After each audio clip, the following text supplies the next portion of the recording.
Hi again, folks. Tim here with timsclass.com. I'm going to go over a brief lesson with you today on hard hats while we're in discussion about personal protective equipment. Hard hats can get a little complicated. You can see this is a hard hat just recently bought from Lowe's. This particular one's made by 3M.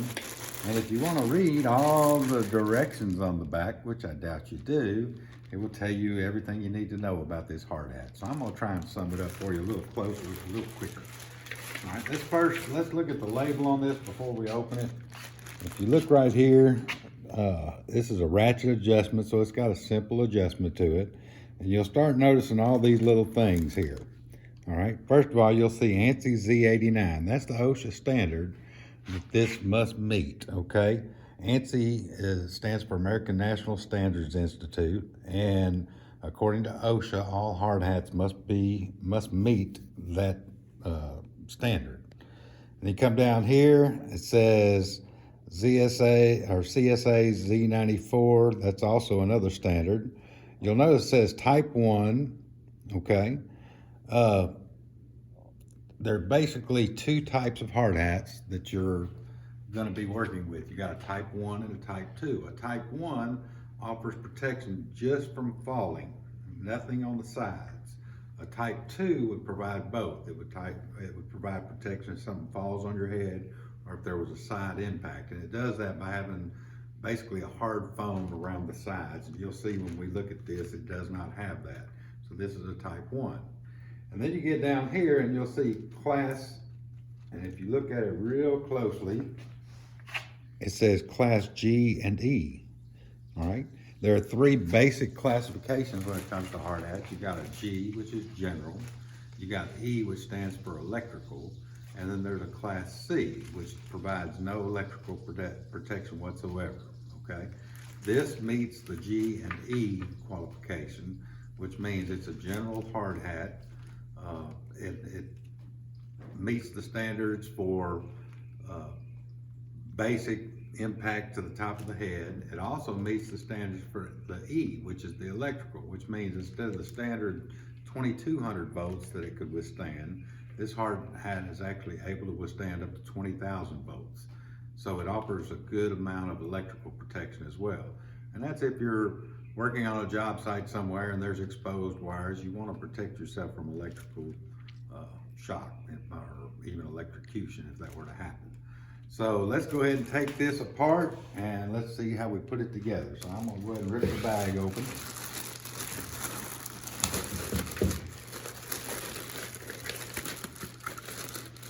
And you would think they would put that together for you, but they don't. So the first thing you gotta determine which is the front, which is the back. So this obviously that has the brim is the front of the hat, okay? You'll notice there's no side protection here, which makes it a type 1.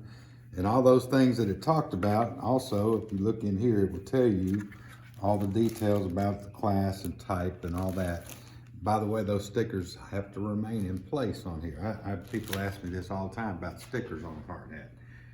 Technically, this hard hat is supposed to be inspected on a regular basis, and the way you do that is you hold it up to the light and look for any cracks. Well, if there's stickers on the hard hat, you're not going to be able to see those cracks. So it's a matter of interpretation, but I personally would not put stickers on my hard hat. The other thing that you got to keep in mind when you're looking and viewing types of hard hats is whatever your company requires, okay?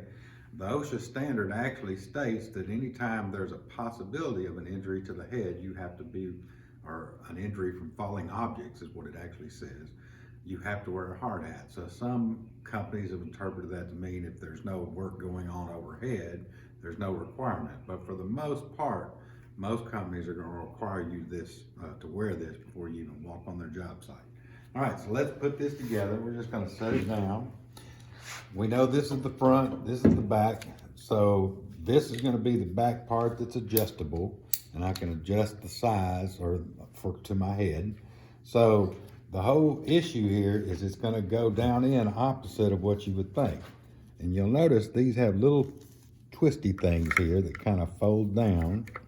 So you're going to take and fold this down and push it in the slot. And it will lock if you pull it down hard enough. All right, we're gonna take this side, do the same thing, turn it down, push it down in there.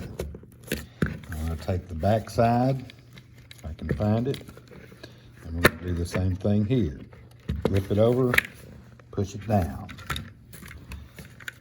Always gotta make sure you're flipping these back up where they go in. All right, so they're all popped in here, and if you look, where the protection comes from is actually this hollow space.